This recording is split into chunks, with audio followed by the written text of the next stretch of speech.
Hello everyone, I'm Xiang, and my IRP topic is related to exploring underground spaces in Singapore. I would like to begin by providing an overview of underground development in Singapore. As you know, Singapore is a land-scarce city-state. Over the next decade, we will face an even tighter land squeeze when the nation's population rises faster than land expansion.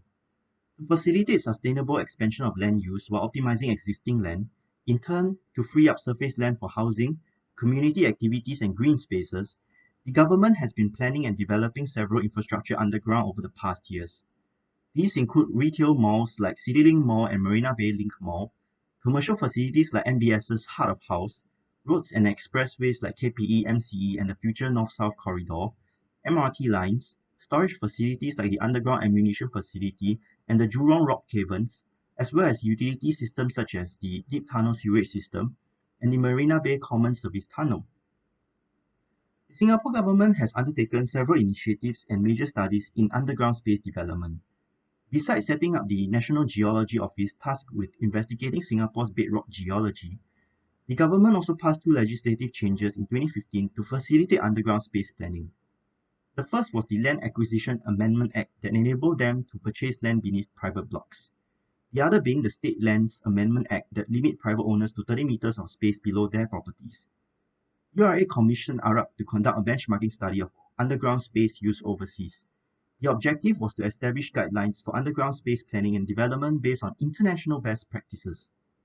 The government also conducted other use studies such as rock haven applications, underground goods mover system, and an underground drainage system and reservoir. Currently, URA is working on an underground master plan with 3D mapping of underground space district by district. All in all, the government's approach to underground space use can be described as mostly utilitarian, as they only plan to move passive infrastructure underground. So can the subterranean space be more than just that? To understand what has been done and find out what more can be done in this area, I did an extensive literature review and unearthed several types of studies done. One group of papers justify why should and how can underground spaces be incorporated into cities' master plans. Another group discussed the costs, benefits, and challenges in going underground. Yet another group of papers investigated the attitudes and effects of being underground and also how the designs of underground spaces can affect user experience. Some of these papers were location-specific studies. One was done in an underground area in Berlin, another was done on Jakarta's MRT stations, and another studied 4 underground spaces in 4 cities in China. There were also 2 papers done in Singapore. One reviewed Singapore's underground plans, and another group of researchers created an underground workspace questionnaire. They got about 1,000 Singaporeans from all walks of life to do the survey and assess the public attitudes towards the idea of working underground. This literature review exercise revealed that the underground is actually a well-researched domain. So then where and how can my IRP value add to this view, and especially to the national efforts in underground development? Next, I will share 3 shortlisted research angles I've brainstormed. Research Angle 1, Imagining an Underground City. The underground workspace questionnaire exists, but it is limited to public attitudes of existing underground spaces. It does not probe into the aspiration of users and how they think the use of such spaces could be improved in the future.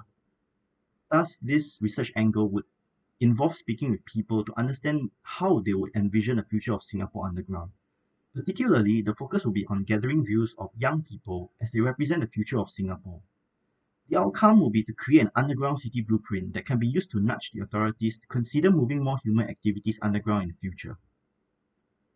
This angle could be likened to the artwork shown on the right, done by architect Finbar Fallon recently. It is a visual imagery of how Singapore might look like as an underground city based on his imagination. The artwork was commissioned by Singapore Arts Museum and currently on display as a hoarding at the museum. For the research design, I could define young people as those aged between 18 to 25 or those between 21 to 30. I could conduct online focus groups of 2 to 3 people or one-on-one interviews. So I'll ask questions like, what do you like and dislike about underground spaces today? How can Singapore utilize more underground spaces in the future? How do you think a future underground city could look like? Or even more contentious questions like, would you consider living underground? A potential challenge for this angle will be as a result of my lack of artistic or architectural background. How will I capture and visualize the imageries described by my candidates? Another issue pertains to candidate selection.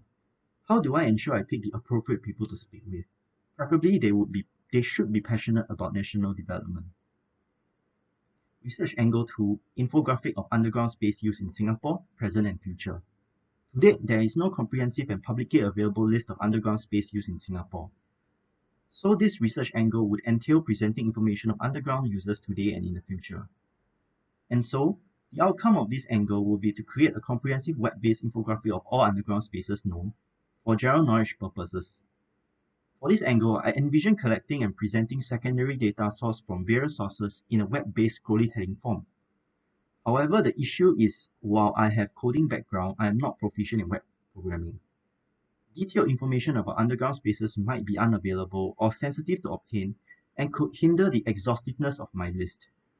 There is also little research value other than information presentation. And finally, this was actually done by Straits Times before, though what they have is not very comprehensive of all the use cases today. You can see that in the picture on the right. Research angle 3, investigating social cohesion in underground spaces. Certain literature posits underground spaces strengthen workers' sense of belonging in underground spaces through a collective sense of isolation. Yet other literature states that these spaces tend to encourage criminal and deviant acts and behaviors. Thus, this research angle could entail conducting observational analysis and interviews with users of these spaces to understand the effects of underground spaces on social cohesion. And so, the outcome will be an academic paper that seeks to investigate the social effects of underground space as a public space. For the research design, I could select 2 to 3 underground sites in Singapore, each a unique typology. Then I could conduct observations and intercept interviews of tenants and other users to understand the perceptions of the space. One immediate potential challenge is that how can I distinguish this angle from the one done by the UWSQ? The other thing is that it presumes that the number of human activities underground in the future will be substantial for such an issue to be of a significant concern to the authorities. Essentially, I question if there's any practicality in this angle. Also, it might be difficult to loiter in these spaces and do intercept interviews of users, and I foresee being chased away by more or station security. Finally, here I pose some questions for which I seek comments. Number 1, which of the 3 angles would you recommend? Why do you think so? How could it be improved for focus or research value? Number 2, what other research angle would you propose? What might be required for the research design? Or number 3, if you have any URA contacts that you can share, because I'm hoping to collaborate with URA for my IRP.